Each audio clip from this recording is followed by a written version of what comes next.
Sons of Saddam, the true face of terror and twisted desires revealed.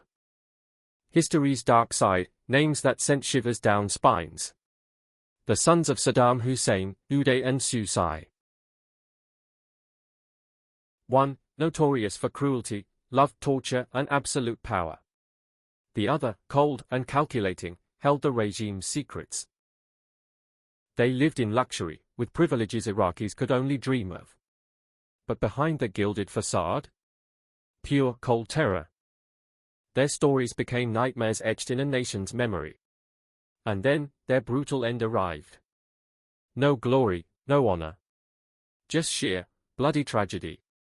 Today, Hadoi's story uncovers their controversial lives. From absolute power and twisted desires to their final moments. Love history's untold secrets? Hit subscribe. Ring that bell so you never miss a story. Let's dive into the dark journey of Uday and Qusai Hussein.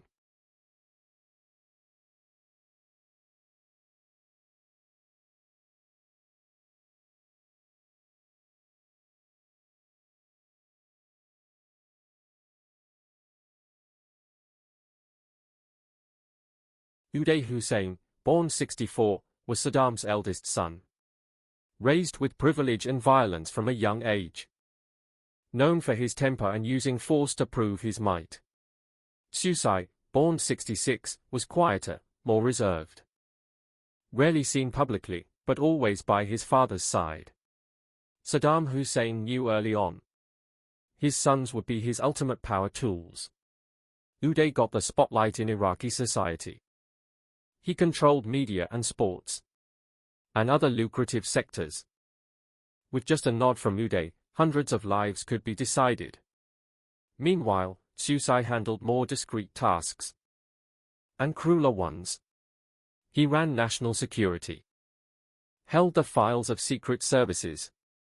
And controlled hidden weapons caches. Qusai was Saddam's chosen successor. Two brothers.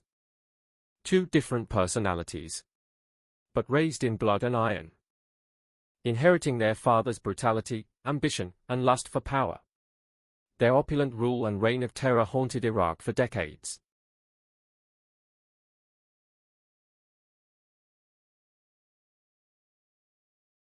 Uday Hussein became the face of luxury and cruelty. Saddam put him in charge of Iraqi sports. Ostensibly national pride, but really a terror machine. Athletes who lost were punished by Uday.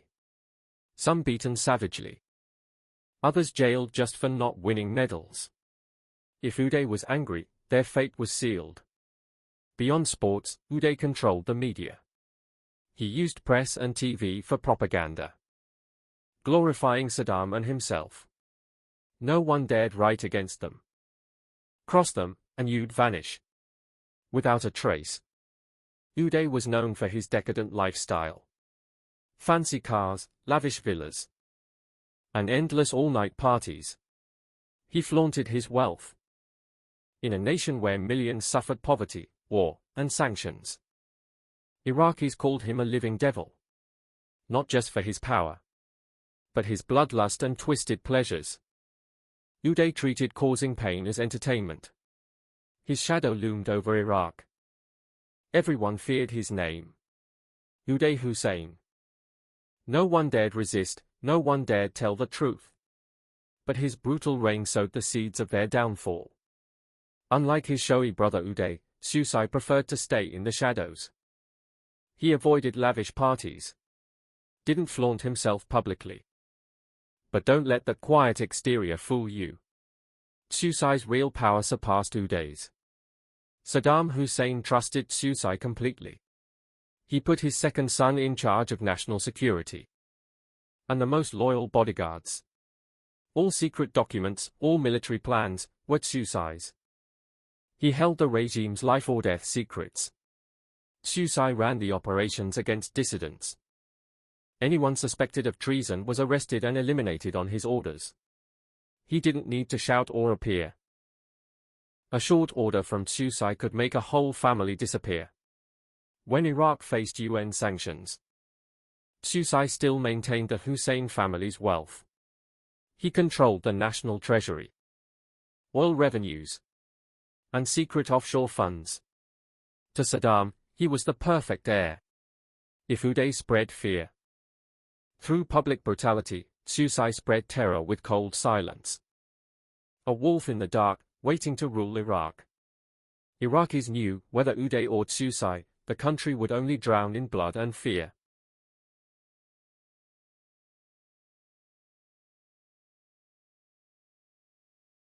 Uday Hussein wasn't just brutal at work. In his private life, he was infamous for sick pleasures. Tales of Uday's debauchery spread across Iraq, filling people with fear and hatred. Uday would drive his car recklessly through Baghdad, daring anyone to stop him. If they did, they'd face his wrath immediately. No one dared to question him, no one dared to resist. At lavish parties, Uday often forced women to participate, regardless of their consent. He treated people like playthings. Behind closed doors, tears and fear were inescapable. Not just women, even high-ranking officials feared Uday. A wrong joke, a displeased glance. Anything could be an excuse for his rage and punishment. A shocking incident was when Uday shot Kamal Hanajijal, Saddam Hussein's own close bodyguard, out of jealousy and anger. The crime happened right at a family party. But Saddam, though furious, couldn't touch Uday. He just gave a light punishment, then forgave his eldest son again. Uday descended further into cruelty and disregard for life. He believed that with the name Hussein, he could get away with anything. But every crime eventually comes to light. And the darkness Uday unleashed would soon consume him.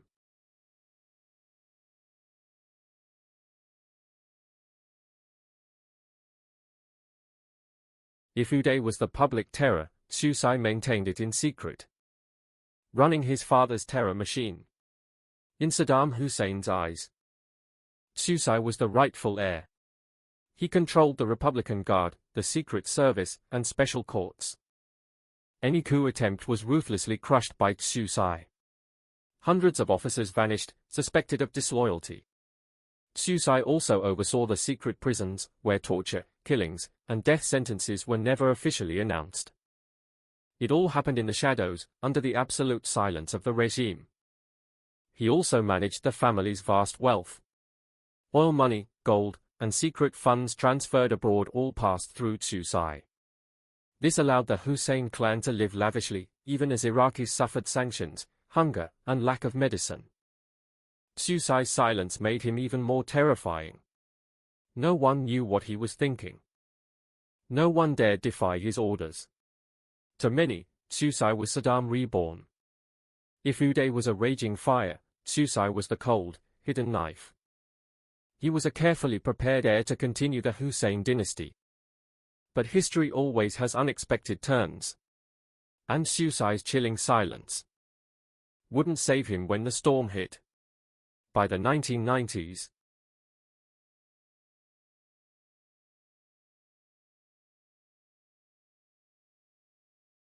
Uday Hussein was becoming uncontrollable. The Gulf War and sanctions plunged Iraq into misery. Yet, while people starved, Uday threw ever more lavish parties. His mansions overflowed with gold and jewels, yachts and supercars. He entertained friends with all-night bashes, where music and screams mingled. In a grim atmosphere, witnesses said entering Uday's domain was like stepping into hell on earth. He grew even more unhinged after a failed assassination attempt in 1996. In that attack, Uday was shot multiple times and badly wounded. Though he survived, he never fully recovered. His physical damage led to emotional instability, making him more violent and brutal. After the incident, Uday lost more trust from his own family. Saddam Hussein shifted his complete faith to Qusai, seeing his second son as the successor. This fueled Uday's hatred, but he could do little. In his final years, Uday drowned in alcohol, drugs, and paranoia. He began suspecting everyone around him, ready to lash out at anyone. The fear he sowed became a constant nightmare for anyone unlucky enough to be in his sights. Yet, Uday clung to power, believing the Hussein name would protect him forever. But outside Iraq, the world had changed, and the Hussein name was about to become a global target. By the late 90s, Iraq grew increasingly isolated internationally. UN sanctions crippled the economy.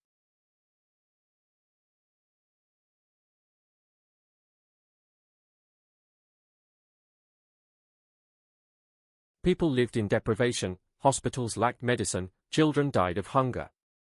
Meanwhile, the Hussein family lived in luxury, like kings in the desert.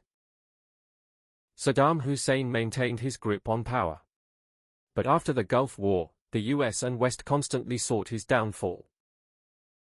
News of Iraq's weapons of mass destruction became a pretext for international pressure. Within the Hussein family, divisions became stark. Uday grew lost, aggressive, and unstable from old wounds. Qusai quietly built forces, tightly controlling security to protect his father and family. The Iraqi people whispered a question. When will the Hussein dynasty fall? In 2001, the shocking terrorist attacks in the US changed everything. President George W. Bush declared a global war on terror. And on the list of enemies, Saddam Hussein's Iraq was central. The US and its allies accused Iraq of hiding WMDs. They declared Saddam and his family responsible.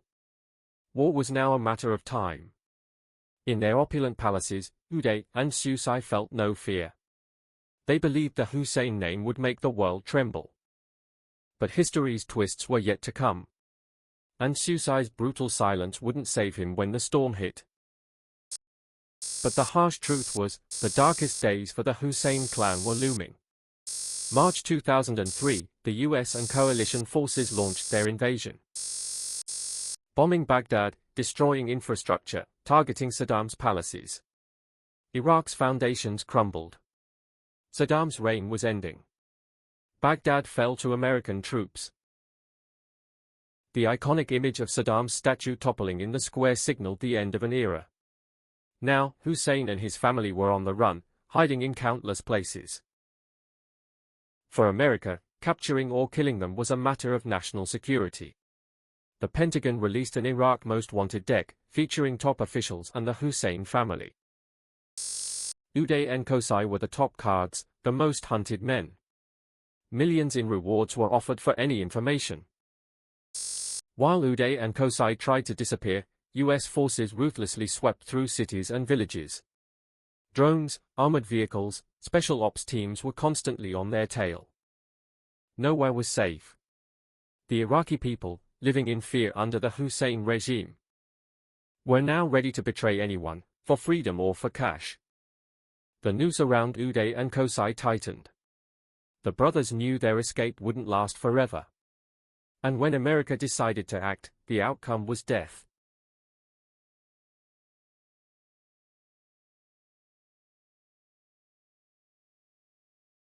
After months on the run, Uday and Qusai Hussein found a hideout in the northern city of Mosul. Mosul, a large city, offered anonymity and a chance to blend in. But it was also where the brothers' story would end. US forces received a crucial tip-off from a former Saddam loyalist. He revealed the exact location of their refuge. Within hours, US Special Forces planned their assault. July 22, 2003, Mosul was tense. A convoy of US armored vehicles entered a residential area. Armed helicopters circled overhead. Civilians panicked, knowing a fierce battle was about to erupt. Inside the villa, Uday and Qusai, along with a few guards, armed themselves. They vowed not to surrender. Their small arsenal included assault rifles, grenades, and rocket launchers. The brothers knew this was their final fight. As US soldiers surrounded the compound, loudspeaker pleas to surrender went unanswered. Instead, heavy gunfire erupted from within. Uday and Qusai chose to fight. The Battle of Mosul had begun. The compound in Mosul became a battlefield as the siege tightened. Gunfire echoed through the neighborhood. Uday and Qusai, with their guards, fired from windows and balconies, bullets whizzing over U.S. heads, forcing them behind armored vehicles. The Americans responded with heavy fire, machine guns and explosions shaking the house, dust billowing from the shattered windows. But Uday and Qusai held their ground, returning fire with a furious barrage. The firefight raged for hours. Though outnumbered and outgunned, the brothers fiercely refused to yield. Qusai commanded in silence, holding the position. Uday, despite his injuries from an earlier assassination attempt, screamed, firing his weapon like a madman. The U.S. forces grew impatient. They called in attack helicopters and heavy tanks. Missiles slammed into the villa. Walls crumbling, the roof collapsing. Flames and black smoke billowed high. Yet, from the rubble, gunfire continued. Uday and Qusai were still alive. They fought as if death held no fear. Mosul residents watched the terrifying scene from afar, knowing the final moments for the Hussein brothers were ticking away. Hours later, the villa in Mosul was reduced to rubble and ash. The gunfire inside grew weaker, but hadn't stopped. Uday and Qusai were severely wounded, blood staining the floor. The battle, lasting nearly 6 hours, ended with the tragic deaths of 2 men who had terrorized a nation. A bloody chapter in Iraq's history was closed. But Uday and Qusai's deaths were just the beginning. The world was waiting for the fate of their father, Saddam Hussein. After the Mosul battle, U.S. forces knew they had to prove to the world that Uday and Qusai were dead. They feared vague reports would fuel Iraqi suspicion. Uday and Qusai's bodies were taken to a military base. Forensic teams photographed, filmed, and examined the wounds. These images were then broadcast globally. Iraqis were shocked to see the disfigured faces of the men who had terrorized them. Some rejoiced, seeing it as the end of a nightmare. Others remained silent, disbelief at the Hussein dynasty's swift collapse. The U.S. even allowed the public to view the bodies. Hundreds queued, pushing and shoving, just to confirm the ruthless princes were truly dead. Many breathed sighs of relief, while some eyes still trembled with the horrific memories they endured. The public display of the bodies wasn't just proof. It was a devastating blow to Saddam Hussein's loyalists. America's message was clear: no one, not even Saddam's sons, was safe from a tragic end. The world watched these images as a testament to the irreversible collapse of the Hussein family. When news of Uday and Qusai's deaths reached Saddam, hiding out, he was devastated. Despite his own doubts and fury at Uday's erratic behavior, he viewed his sons as his pride and his claim to power. His empire, built over decades, was crumbling. Hussein family members descended into despair. Some fled abroad. The Hussein family's loved ones are in despair.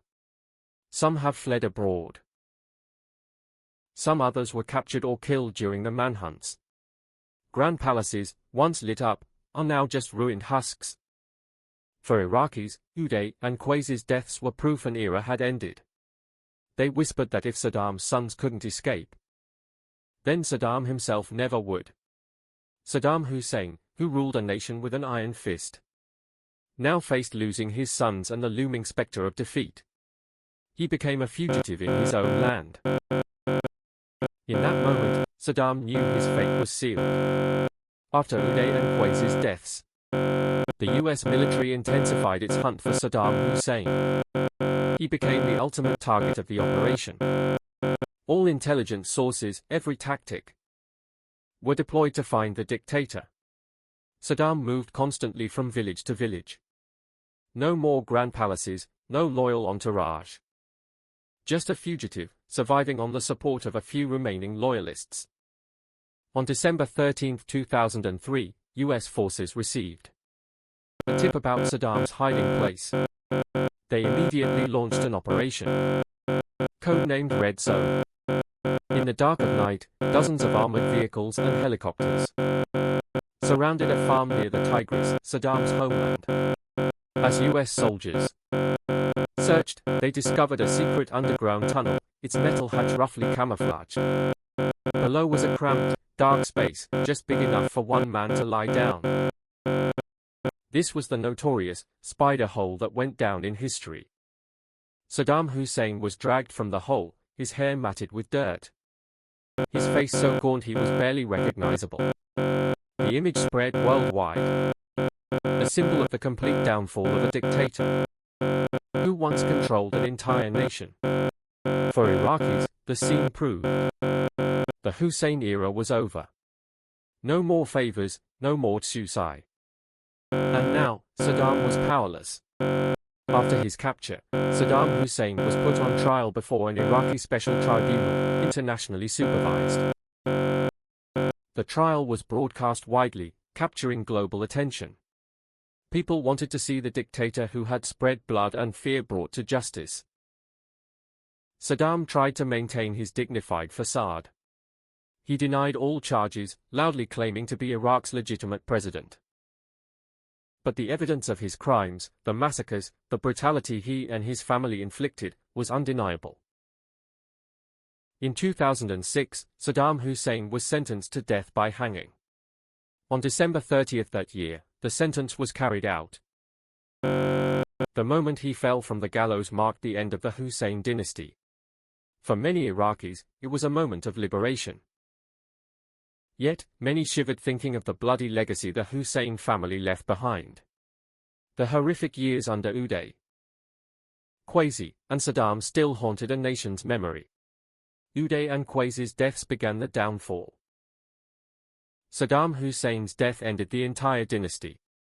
A dark chapter in Iraqi history closed, leaving wounds that may never heal. And the world, looking back, still wonders how one family could inflict so much evil. And was the ultimate price they paid enough for what they caused? The story of Uday and Qusai Hussein proves that absolute power leads to destruction. They lived like princes in Iraq. They spread fear among millions. But in the end, it all ended in blood, ruins, and a shameful death. From the arrogant, mad Uday, to the cold, ruthless Qusai, then Saddam Hussein, the father who built a terrifying empire. All had to pay. No one escapes history's judgment. Today, looking back, people still shudder at what the Hussein family did. A dark era ended.